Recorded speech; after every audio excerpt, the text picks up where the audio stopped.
Hi friends, welcome to Rajani express. ನಾನು ರಜನಿ. ಈ ದಿನ ಸುಪ್ರೀಂ ಕೋರ್ಟಲ್ಲಿ ದರ್ಶನ್ ಅವ್ರದ್ದು ಕೇಸ್ ಇತ್ತು. ಯಾವ ವಿಚಾರಕ್ಕೆ ಸಂಬಂಧಪಟ್ಟಂತೆ ಅಂದರೆ, ದರ್ಶನ್ ಅವರು ಸುಪ್ರೀಂ ಕೋರ್ಟಲ್ಲಿ ಜಾಮೀನು ಬೇಕು ಅಂತ ಹೇಳಿ ಅರ್ಜಿ ಹಾಕಿರ್ತಾರೆ. ಅದೇ ಒಂದು ವಿಚಾರಕ್ಕೆ ಸಂಬಂಧಪಟ್ಟಂತೆ ಇಂದು ಬೆಳಗ್ಗೆ ಸುಮಾರು ಒಂದು 10:30 ಅಷ್ಟೊತ್ತಿಗೆ ಸುಪ್ರೀಂ ಕೋರ್ಟ್ನ ಕಲಾಪಗಳು ಆರಂಭವಾಗುತ್ತೆ. ಸುಪ್ರೀಂ ಕೋರ್ಟ್ ಹಾಲ್ ನಂಬರ್ 7ರಲ್ಲಿ ದರ್ಶನ್ ಅವರ ಅರ್ಜಿ ಕ್ರಮ ಸಂಖ್ಯೆ 8 ವಿಚಾರಣೆಯಾಗಿರುವಂತಹದ್ದು.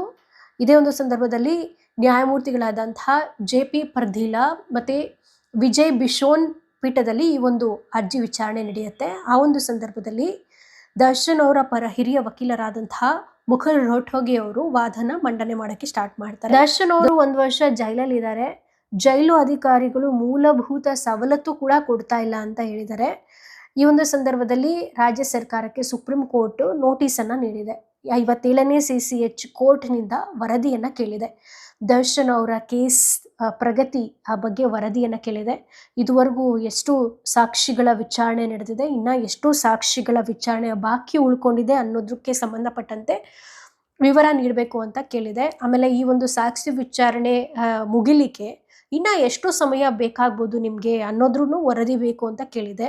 ಆಮೇಲೆ ದರ್ಶನ್ ಅವ್ರಿಗೆ ಮೂಲ ಸೌಕರ್ಯವನ್ನು ಕೊಟ್ಟಿದ್ದಾರಾ ಇಲ್ವಾ ಅನ್ನೋದ್ರ ಕುರಿತು 1 ವಾರದಲ್ಲಿ ವರದಿ ಕೊಡಬೇಕು ಅಂತ ಸುಪ್ರೀಂ ಕೋರ್ಟ್ 57ನೇ CCH ಕೋರ್ಟ್ಗೆ ಸೂಚನೆ ಕೂಡ ಕೊಟ್ಟಿದೆ.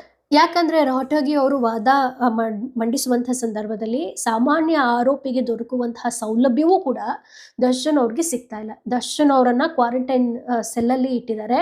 ಅಲ್ಲಿ ಬೆಳಕು ಕೂಡ ಇಲ್ಲ, ಮತ್ತು ಊಟನೂ ಕೂಡ ತರಿಸಿಕೊಳ್ಳಲಾಗ್ತಾ ಇಲ್ಲ. ಈ ಒಂದು ವಿಚಾರಕ್ಕೆ ಸಂಬಂಧಪಟ್ಟಂತೆ ವಿಚಾರಣಾ ನ್ಯಾಯಾಲಯಕ್ಕೆ ಮನವಿ ಕೂಡ ಸಲ್ಲಿಸಲಾಗಿತ್ತು. ಆ ನ್ಯಾಯಾಲಯ ಸುಪ್ರೀಂ ಕೋರ್ಟ್ ಆದೇಶದಿಂದ ನಿಮಗೆ ನೀಡಲಾಗ್ತಾ ಇಲ್ಲ ಅಂತ ಹೇಳಿದ್ದಾರೆ ಅನ್ನೋದನ್ನ ಮನವರಿಕೆ ಮಾಡಿಕೊಟ್ಟಿದ್ದಾರೆ. ಈಗ ಸೆಷನ್ ಕೋರ್ಟ್ಗೆ ನೋಟಿಸ್ ಜಾರಿ ಕೂಡ ಮಾಡಲಾಗಿದೆ. ಬೆಂಗಳೂರು ಸತ್ರ ನ್ಯಾಯಾಲಯದಿಂದ ರಿಜಿಸ್ಟ್ರ್ ವರದಿ ಕೂಡ ತರಿಸ್ಕೊಳ್ಬೇಕು, ವರದಿ ನೋಡೋಣ ಅಂತ ಸುಪ್ರೀಂ ಕೋರ್ಟ್ ಹೇಳಿದೆ. 1 ವಾರದಲ್ಲಿ ವರದಿ ನೀಡುವಂತೆ ನೋಟಿಸ್ ಕೂಡ ಜಾರಿ ಮಾಡಿದೆ. ವಿಚಾರಣೆಯನ್ನು ಈಗ ಮುಂದಕ್ಕೆ ಹೋಗಿದೆ. ಅಂದರೆ ಸುಪ್ರೀಂ ಕೋರ್ಟ್ 1 ವಾರದ ನಂತರ ಮತ್ತೆ ವಿಚಾರಣೆ ನಡೆಸುತ್ತೆ.